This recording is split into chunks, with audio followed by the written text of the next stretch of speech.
Two children were playing, unaware of the strange shadows gliding outside the glass walls. This was a post-apocalyptic world overrun not by survivors, but by the undead. The zombie outbreak had lasted for 6 years. The two siblings had survived in the wilderness until now, a feat not everyone could achieve. The dangers they faced were far greater than anyone could imagine. One day, a couple drove up to the mansion. Jack ran out to greet them, holding what looked like a toy gun.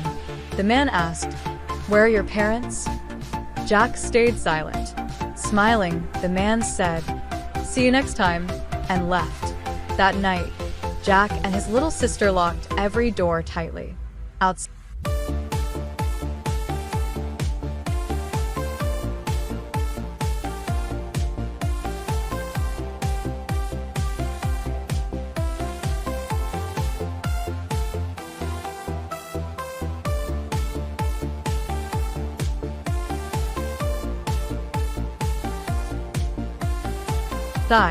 zombies stood motionless, as if ready to break in at any moment.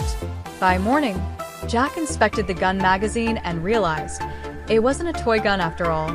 The next day, while the siblings were playing in the yard, the same couple returned, this time with a more forceful attitude. Again they asked, "Where are your parents?"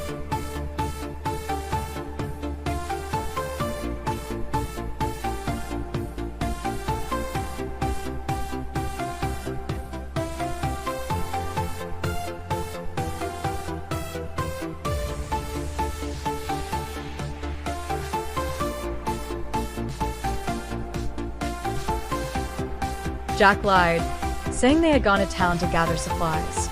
But such a trick could hardly fool two adults. Pretending to be kind, the man said the town was hours away and that they could protect the children until their parents returned. Seeing that the mansion even had electricity and a working refrigerator, the couple immediately decided to stay. The man, Donnie, hinted that they seemed to be hiding from someone. Late at night, Jack overheard the couple talking about how satisfied they were with this place. For safety, he took his sister into a hidden room, one of the secrets that had kept them alive this long.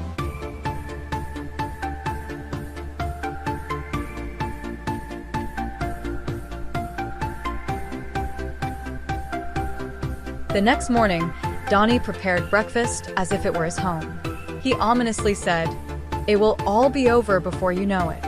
That night, Jack muttered something strange. "It's not time yet." A dog lying beside him gave a nearly imperceptible nod. Alarmed, Jack rushed to lock his sister in the safe room. The couple, oblivious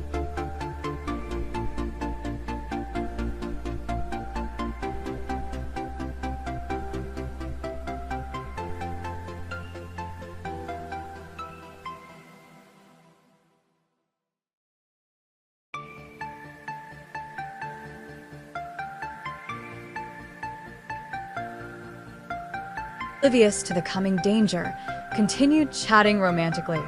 Suddenly, the woman saw a zombie outside the window. She switched off the lights, thinking it wouldn't notice her, but then the door behind her creaked open. Donnie, sensing something wrong, drew his gun. Momentlate.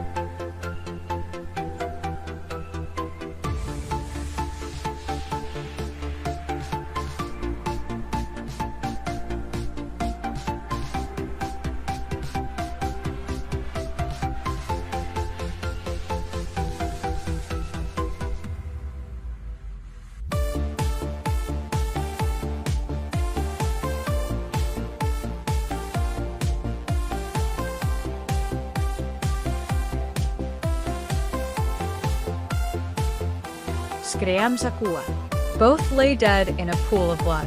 The siblings went on playing as if nothing had happened. Clearly, this wasn't the first time they had dealt with human intruders. Later, another man named Dan, wandering the snowy woods, stumbled upon traps that led him to the mansion. Jack shot him with a tranquilizer dart. When Dan woke, Jack was waiting with a gun. After questioning him, Jack learned Dan was a Special Forces soldier heading north to search for his wife. Unlike others, Dan wanted only his weapon back, not food or supplies. Seeing an opportunity, Jack demanded he repair the power generator. When asked about his parents, Jack told the truth this time. His father, a scientist, had long gone missing, and his mother, an intelligence agent, had not returned from a mission. As Dan observed the treadmill connected to the generator, a zombie suddenly appeared outside. Without hesitation, he grabbed a barbell plate and ran out, killing it. Jack angrily shouted, "Why did you kill it? These windows are bulletproof. No zombie can break in." But instead of leaving, Dan chose to help by running on the treadmill, providing power for the house.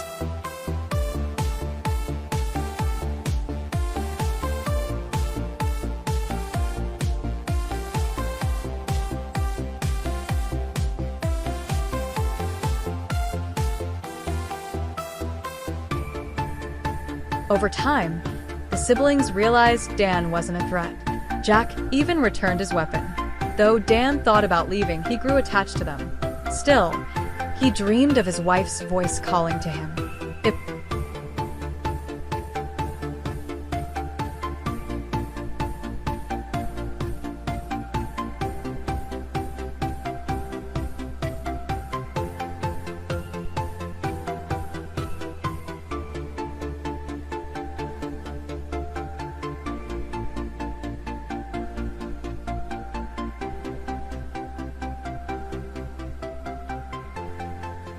Eventually, he proposed taking the children north with him.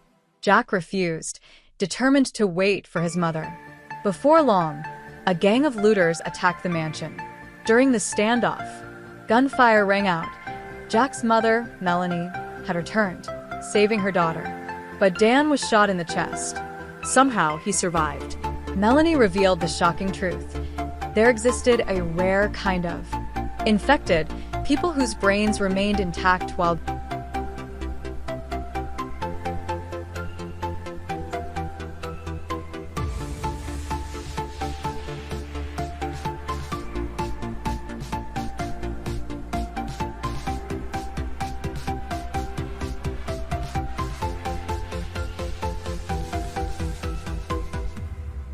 gaining the zombies' physical immunity to pain and disease.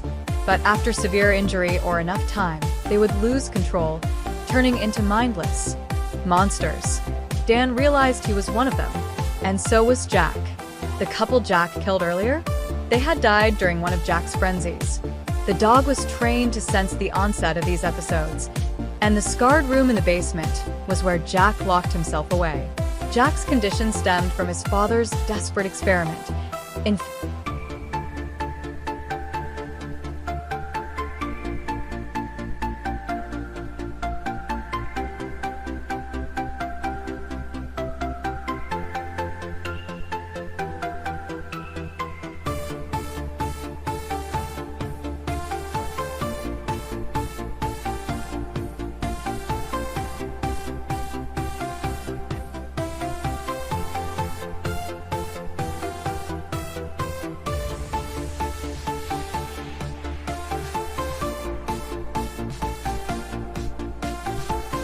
Infecting him with a virus to cure his congenital heart defect. Though it saved his life, it turned him into something more than human, and less. Tragedy struck again when Jack's little sister collapsed from her heart condition. Lacking medical treatment, she couldn't be saved. Though Dan suggested infecting her like Jack, Melanie refused. Letting the girl pass peacefully was kinder than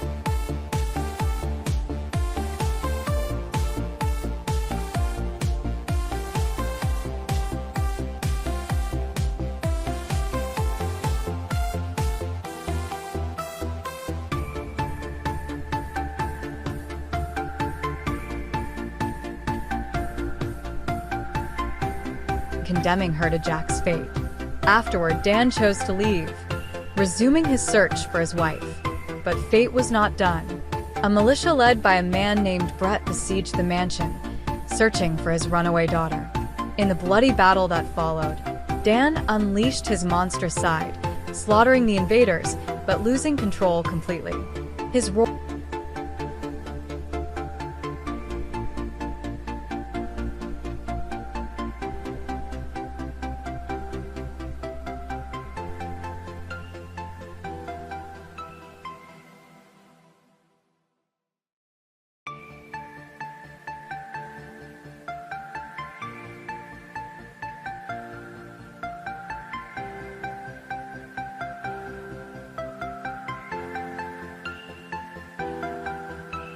Horrors drew hordes of zombies that overran the mansion. When Dan awoke the next morning, the mansion lay in ruins. On the table was a note from Melanie. She and Jack had headed north. Dan smiled faintly, picked up the little girl's cherished notebook, and continued his journey northward. This was the story of the newly released movie Uncontained. Did you enjoy it? Leave a comment below and let us know.